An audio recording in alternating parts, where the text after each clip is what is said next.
Hello everyone, David here from Beyond the Kingdoms, and I'm back today with another Foodie Friday video. Today, we're taking a trip back to the Epcot Food and Wine Festival, and looking at what I consider to be the best new dishes in the World Showcase booths. I'm going to take you through almost all of the new dishes in this area, and rank them from my least favorite to my must-try items. So let's jump right in. Today, we're going to start at the Almond Orchard. This was a new booth at last year's festival. But today, I'm focusing on the booth's new savory dish, the creamy spinach and artichoke dip. The classic dip is served with a sprinkle of lightly salted almonds, Parmesan cheese, and some pulled chicken. It's also served with some nut-thin crackers. This is one of those dishes that's a decent size for food and wine standards and quite filling. But if it's a hot day when you're visiting, you may not be too keen on eating a hot dip like this, so it's probably best enjoyed after the sun goes down. In my opinion, this dish was just okay. The pulled chicken could have been a little softer. I got a large chunk of chicken that was so hard to pull apart and scoop with the crackers. And similar to the shrimp scampi dip at Coastal Eats, this dish has an overpowering amount of garlic. I don't personally mind that too much, but I'm sure some people will be put off by this. It wasn't terrible, but it's not something to run to. Alternatively, this booth's star dish is the banana and almond soft serve sundae. However, if you're interested in the spinach dip, it's priced at $5. Next, we're moving to the Islands of the Caribbean booth. As I've stated in the past, I'm not sure if I'm the best person to judge this booth, only because I am often highly critical. I am Latino myself, and my family is from the Caribbean, and sadly, the dishes served here at this booth are usually disappointing for me. But this year, new items were added to the menu. First up, we have the Ropa Vieja Empanada. Ropa Vieja is a classic Cuban dish, and it's essentially shredded beef cooked in vegetables such as bell peppers.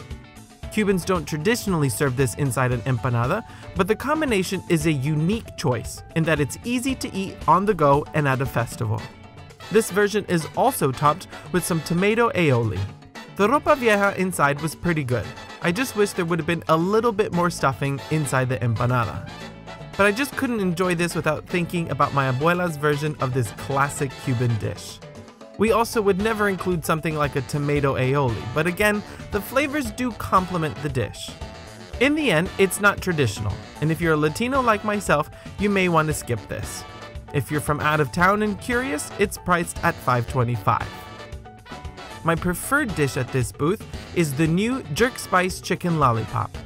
The classic Jamaican jerk spice is definitely dialed back here. But the chicken lollipop was incredibly soft and fell right off the bone. The dish is not too spicy because it's served with a mango chutney and what Disney is calling a sweet plantain salad. You essentially get 2 large pieces of cold plantains underneath the chicken. I love plantains, but eating them cold like this is a little off-putting for me, and it causes an imbalance in the dish in that it's too sweet and not spicy enough for me. I think you can definitely find better Jamaican food at a much better price outside of Disney and all over Florida. But again, if you're interested, the jerk spice chicken is priced at $5.50. Overall, the booth is alright this year, and only worth it if this kind of food is not accessible to where you live back home. Next up, we're heading to China. Now this is a booth that I find myself not giving enough attention to. But this year, I made it a point to at least stop by and try the new Xi'an pancake. I am no expert in Chinese cuisine, but this dish was pretty good.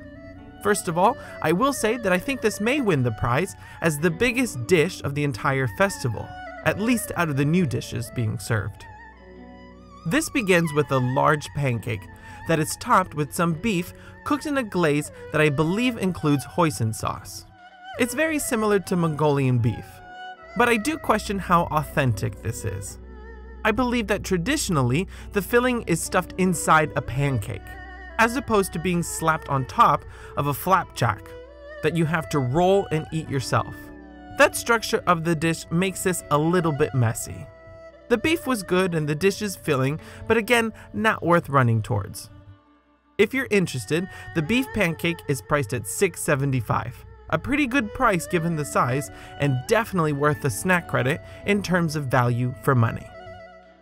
Now next, we're going to one of my absolute favorite booths, and it usually delivers some solid dishes. Hops and Barley is at the American Adventure. Last year, this booth served a terrific beef brisket dish. But this year, it has been replaced with the new Brunswick slider. But brisket lovers, don't worry, because the slider's main ingredient is again beef brisket. The meat is tremendously soft and absolutely delicious. The slider also features a horseradish cream, crispy fried onions, and on the side, some pickled jalapenos. The combo of the horseradish and the jalapenos makes this slider incredibly spicy. And the crispy onions give the dish a fun crunch, similar to the blended burger slider at Earth Eats in Future World. And I love that this is served in a soft potato dinner roll. Everything about this dish is great, except one major thing. It's incredibly small. The brisket is to die for, but you are given such a small amount that you will be left wanting more. So I rank this somewhere in the middle. The flavors are terrific, presentation is wonderful, but at $5.75, I do think you should be given more meat. It's a big letdown to me, but if money is no object, give it a try anyway. Now we're going to shift into the new dishes that I think are much better than the previous dishes already mentioned. And I think many of you will be surprised with the fact that the next stop we're making is at the Italy booth. I know that a lot of people are very critical of this booth. I sense that there's a strong Italian-American contingency in the Disney community, and they have strong opinions on the dishes served at this booth, just like I am at the Caribbean booth. I know that the best Italian food anyone can enjoy is at Nonna's house somewhere in the old country. But I think that some improvements have been made here, with the exception of one dish, which is the chicken thigh served with polenta. I was incredibly shocked by the fact that the chicken was completely bland and dry. I also don't like polenta, which is served as one solid piece. I prefer creamy polenta, but that's just preference because I know the solid version is traditional.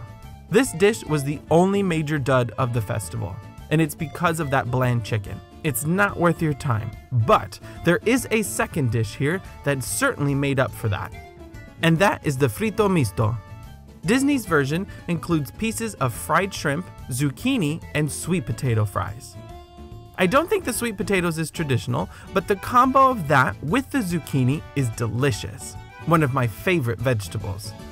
This is another great dish when it comes to size. I was surprised to see that a good amount of shrimp was inside this dish. This was great in my opinion, and I know that some Italians will probably fight me for it. But be warned on the price tag. This dish is priced at $8.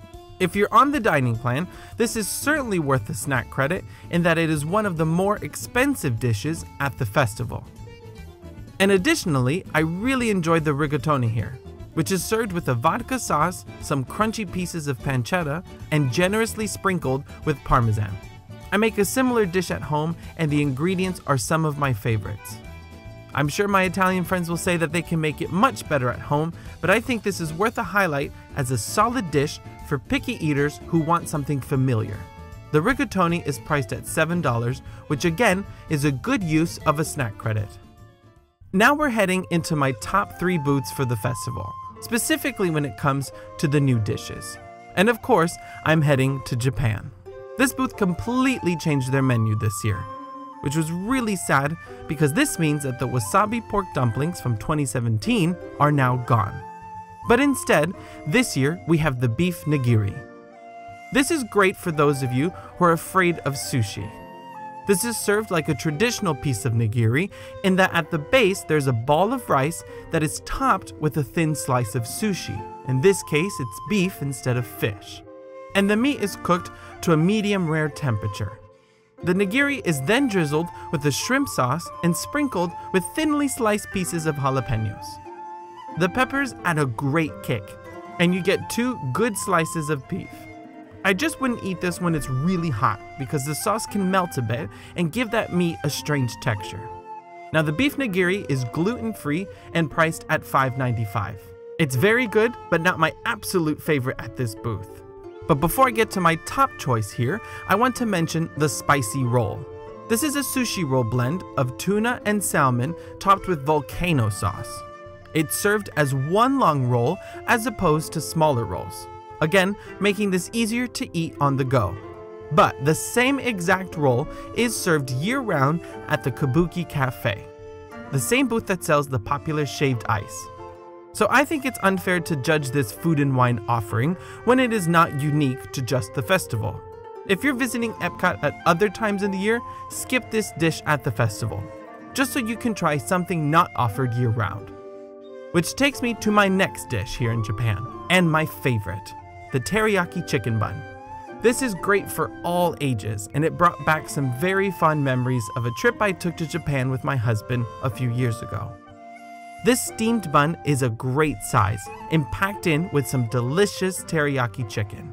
Again, I think this is good for those picky eaters who want to enjoy something familiar.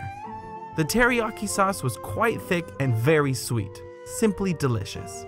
The teriyaki chicken bun is priced at $5.50, and I rank it as one of my top 3 new dishes in World Showcase.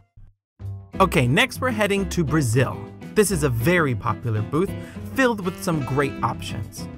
Sadly, for 2018, Disney has decided to remove the meat pie that was one of my top 5 dishes of the entire festival last year.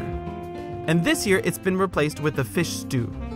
Now, I'm not a huge fan of seafood, and I get really weary eating fish at theme parks, but this was surprisingly very good. If you enjoy seafood, I reckon that this is the best seafood dish of the entire festival. The stew consists of a mixture of scallops, shrimp, and 2 pretty hefty pieces of white fish. It's cooked in a creamy coconut lime sauce and then served on top of a bed of rice. The coconut lime sauce is really what makes this dish a winner. The thick consistency mixed with the rice is absolutely delicious, and I like that little spring of lime flavor. This is at an excellent price of $5.25. And again, I rate this as one of my top 3 new dishes in World Showcase. And finally, for my final dish in today's video, we're looping back to the front of World Showcase to visit Mexico. This booth gets better and better year after year, despite it consistently updating its menu. The star dish for me here this year is the short rib tostada. After the sliders at Earth Eats, this is my next favorite new dish of the entire festival. This starts with a crispy corn tortilla at the base. It's then topped with a beautifully cooked short rib. It's full of flavor and you could practically eat it with a spoon. It's then topped with refreshing pickled onions, cilantro, and avocado. What makes the dish so good is that it's layered with complexity. You get crunch with the tortilla, rich flavors with the meat and black bean paste, and a refreshing mix of ingredients at the top. This is definitely where it's at. The short rib tostada is not to be missed and comes in at $6.50. So there you have it, my friends, a complete look at the new dishes being served throughout World Showcase for the 2018 Epcot Food and Wine Festival. Overall, most of these dishes were quite good, but very few really wowed me. Like I said, my top 3 in today's list would certainly be the chicken bun in Japan, followed by the fish stew in Brazil, and finally the short rib tostada in Mexico. So with that, my friends, we're at the end of today's Foodie Friday video. And excuse me while I go eat because I'm now starving. Thank you so much for tuning in today here at Beyond the Kingdoms. And until next time, remember, if you can dream it, you can do it.